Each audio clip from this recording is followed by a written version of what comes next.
Baik, Assalamualaikum warahmatullahi wabarakatuh. Kami dari kelas Hukum Ekonomi Syariah A dengan anggota kelompok sebagai berikut akan memaparkan mengenai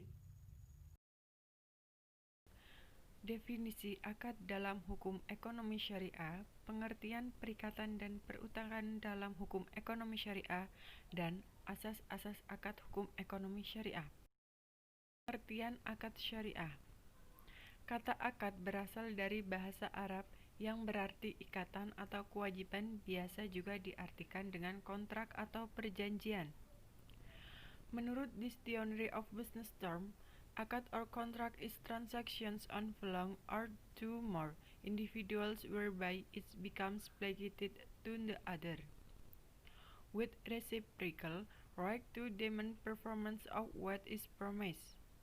Atau bisa diartikan, akad adalah sebuah persetujuan yang mengikat secara hukum antara dua pihak atau lebih yang sama untuk mempertimbangkan suatu atau lebih dari pihak setuju. Yang selanjutnya yaitu syarat akad. Syarat akad terbagi menjadi 4, yaitu yang pertama, ijab dan qabul dinyatakan oleh sekurang-kurangnya telah mencapai umur tamyiz, yakni bisa menyadari dan mengetahui isi perkataan yang diucapkan, hingga ucapannya itu benar-benar menyatakan keinginan hatinya. Dengan kata lain, ijab dan qabul harus keluar dari orang yang cakap melakukan tindakan-tindakan hukum. Untuk syarat yang kedua, yaitu pernyataan kehendak yang biasanya disebut sebagai sighah akad, yakni suatu ungkapan para pihak yang melakukan akad berupa ijab dan qabul.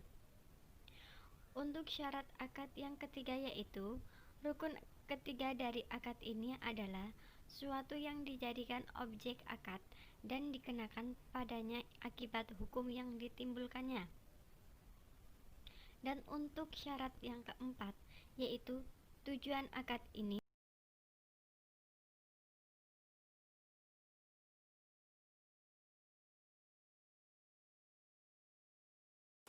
Perikatan dan perhutangan.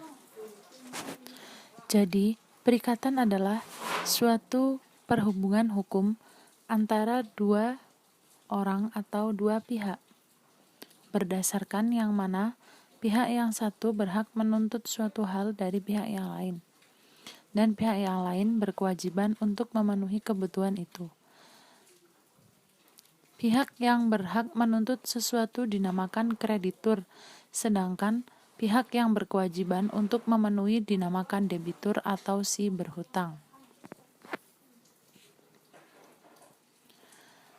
Kemudian ada subjek perikatan. Subjek perikatan adalah mereka yang memperoleh hak atau kreditur dan mereka yang dibebani kewajiban atau debitur atas suatu prestasi. Pada prinsipnya, semua orang, baik naturalized person atau badan hukum, dapat menjadi subjek perikatan. Yang kedua ada objek perikatan.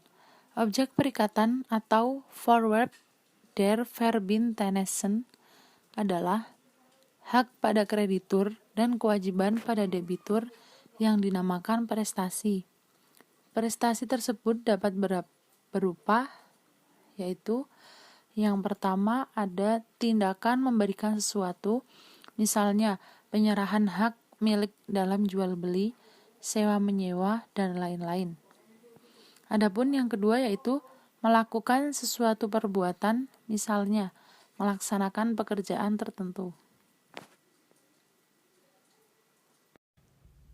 Yang selanjutnya mengenai asas akad syariah dibagi menjadi 5. Yang pertama yaitu mengenai kebebasan.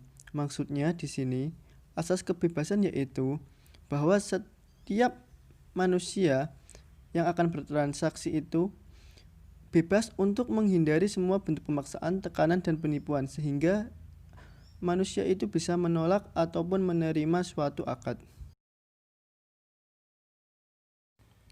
Yang selanjutnya yaitu persamaan dan kesetaraan atau al-musawah. Asas ini memberikan landasan bahwa kedua belah pihak yang melakukan akad mempunyai kedudukan yang sama atau setara antara satu dan yang lain. Hal ini karena sangat erat hubungannya dengan penentuan hak dan kewajiban yang harus dilaksanakan oleh kedua belah pihak untuk memenuhi prestasi dalam akad yang telah dibuat. Selanjutnya yaitu keadilan.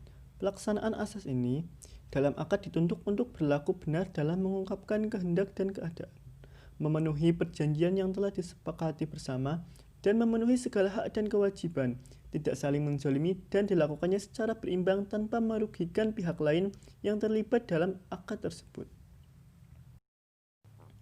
Asas selanjutnya yaitu kerelaan. Asas ini menyatakan bahwa semua akad yang dilakukan oleh para pihak harus didasari kepada kerelaan semua pihak yang membuatnya. Kerelaan para pihak yang berakad adalah jiwa setiap akad yang Islam dan dianggap sebagai syarat terwujudnya semua transaksi. Selanjutnya yaitu tertulis. Maksudnya, asas ini yaitu bahwa setiap akad yang telah kita lakukan itu sebaiknya ditulis agar tidak terjadi permasalahan di kemudian hari, sehingga ada sebuah bukti yang kuat bahwa kita telah melaksanakan sebuah akad. Kurang lebihnya seperti itu yang bisa kami paparkan tentang definisi akad dalam hukum ekonomi syariah, pengertian, perikatan dan perutangan, dan asas-asas akad hukum ekonomi syariah. Semoga bermanfaat untuk kalian. Terima kasih. Wassalamualaikum warahmatullahi wabarakatuh.